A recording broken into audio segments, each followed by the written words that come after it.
Moral motive YouTube ಚಾನಲ್ಗೆ ಎಲ್ಲರಿಗೂ ಸ್ವಾಗತ. ಒಂದು ರಾತ್ರಿ ಆ ಊರಿನ ಪಕ್ಕದಲ್ಲಿ ಒಂದು ವ್ಯಾನ್ ನಿಂತಿತ್ತು. ಅದು ಐಸ್ ಕ್ರೀಮ್ ಸಾಗಿಸಲು ಉಪಯೋಗಿಸುತ್ತಿರುವ ದೊಡ್ಡ ರೆಫ್ರಿಜಿರೇಟರ್ ವ್ಯಾನ್. ಅದರ ಒಳಗಡೆಯ ತಾಪಮಾನ 0 ಡಿಗ್ರಿಗಿಂತಲೂ ಕಡಿಮೆ ಇರುತ್ತದೆ. ಆ ಊರಿನ ಯುವಕನೊಬ್ಬ ಕುತೂಹಲದಿಂದ ವ್ಯಾನಿನ ಒಳಹೊಕ್ಕು ನೋಡಿದ.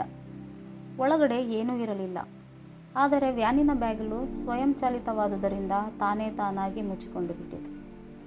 ಒಳಗಡೆ ಸಿಕ್ಕಿ ಹಾಕಿಕೊಂಡ ಯುವಕ ಗಾಬರಿಗೊಂಡು ಆ ಬಾಗಿಲನ್ನು ತೆಗೆಯಲು ಪ್ರಯತ್ನಿಸಿದ. ಎಷ್ಟು ಪ್ರಯತ್ನಿಸಿದರೂ ತೆಗೆಯಲಾಗಲಿಲ್ಲ. ವ್ಯಾನಿನ ಗೋಡೆಗಳನ್ನು ಗುದ್ದಿ ಕಿರ್ಚಿಕೊಂಡ. ಆದರೆ ಹೊರಗಡೆ ಯಾರಿಗೂ ಕೇಳಿಸಲಿಲ್ಲ. ಅಧೈರ್ಯದಿಂದ ಕುಸಿದು ಬಿದ್ದ. ಅಲ್ಲಿ ಬಿದ್ದಿದ್ದ ಸ್ಕ್ರೂಡ್ರೈವರ್ನಿಂದ ಆ ವ್ಯಾನಿನ ಗೋಡೆಯ ಮೇಲೆ ಗೀಚಿದ. ಇಲ್ಲಿ ತುಂಬ ಚಳಿಯಾಗುತ್ತಿದೆ. ಒಳಗಡೆಯ ತಾಪಮಾನ ತಣ್ಣಗಾಗುತ್ತಲೇ ಹೋಗುತ್ತಿದೆ. ಇಡೀ ರಾತ್ರಿ ನಾನು ಈ ಥಂಡಿಯಲ್ಲಿ ಇದ್ದರೆ ಸಾಯುವುದು ಖಚಿತ. ಬಹುಶಃ ಇದು ನಾನು ಬರೆಯುವ ಕೊನೆಯ ಮಾತುಗಳು ಎಂದೆಲ್ಲ ಗೀಚಿದ. ಆ ಮಾತುಗಳು ನಿಜವಾಗಿ ಹೋಯಿತು. ಚಳಿ ಎಂದಿಕೊಳ್ಳುತ್ತಾ ನಡುಗಿ ಆತ ಸತ್ತೇ ಹೋದ. ಬೆಳಿಗ್ಗೆ ವ್ಯಾನ್ ಕಂಪನಿಯವರು ವ್ಯಾನ್ ಬಾಗಿಲು ತೆಗೆದಾಗ ಒಳಗಡೆ ಆ ಯುವಕನ ಶವ ಬಿದ್ದಿತ್ತು. ಗೋಡೆಯ ಮೇಲೆ ಆ ಯುವಕ ಗೀಚಿದ ಅವನ ಕೊನೆಯ ಮಾತುಗಳು ಇದ್ದವು. ಎಲ್ಲರಿಗೂ ಆಶ್ಚರ್ಯವಾದ ವಿಷಯವೆಂದರೆ ಆ ವ್ಯಾನ್ನ ರೆಫ್ರಿಜಿರೇಟರ್ ಯಂತ್ರ ಚಾಲನೆಯಲ್ಲಿರಲಿಲ್ಲ. ಒಳಗಡೆ ತಾಪಮಾನ ಹೊರಗಡೆಯಷ್ಟೇ ಇತ್ತು. ವ್ಯಾನಿನ ಒಳಗಡೆ ಬೇಕಾದಷ್ಟು ಆಮ್ಲಜನಕವೂ ಇತ್ತು. ಆ ವ್ಯಾನ್ಗೆ ಇನ್ನೊಂದು ಬಾಗಿಲೂ ಇತ್ತು. ಪ್ರಯತ್ನಿಸಿದರೆ ಅದು ತೆಗೆದುಕೊಳ್ಳುತ್ತಿತ್ತು.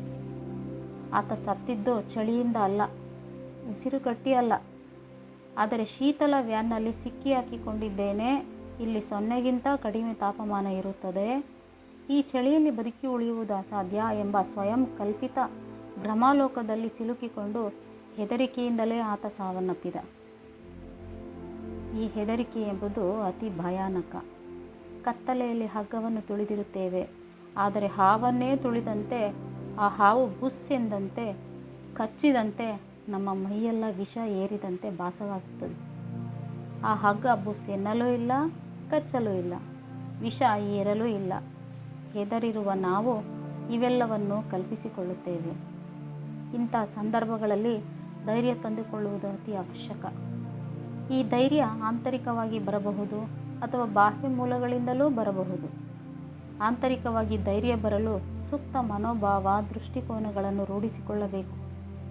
ಬಾಹ್ಯ ಮೂಲಗಳು ಅಂದರೆ ನಮಗೆ ನಂಬಿಕೆ ಇರುವ ಯಾವುದೋ ದೇವರ ಅಥವಾ ಯಾವುದೋ ಮಹಾಪುರುಷರ ಸ್ಮರಣೆ, ಕೊರಳಲ್ಲಿರುವ ತಾಯತ, ಕೈಗೆ ಕಟ್ಟಿರುವ ಕರಿಯ ದಾರ ಮುಂತಾದವು. ಇವುಗಳಲ್ಲಿ ಏನಿಲ್ಲದಿದ್ದರೂ ಅವು ನಮ್ಮ ನಂಬಿಕೆಯನ್ನು ಧೈರ್ಯವಾಗಿ ಪರಿವರ್ತಿಸುತ್ತವೆ. ಹಾಗಾಗಿ ನೆವರ್ ಗಿವ್ ಅಪ್. ಎಂದೆಂದಿಗೂ ಪ್ರಯತ್ನ ಬಿಡಬೇಡಿ. ಈ ಕತೆ ನಿಮಗೆ ಇಷ್ಟ ಆದರೆ ದಯವಿಟ್ಟು ನಮ್ಮ ಚಾನಲ್ನ ಸಬ್ಸ್ಕ್ರೈಬ್ ಮಾಡೋದಕ್ಕೆ ಮರಿಬೇಡಿ.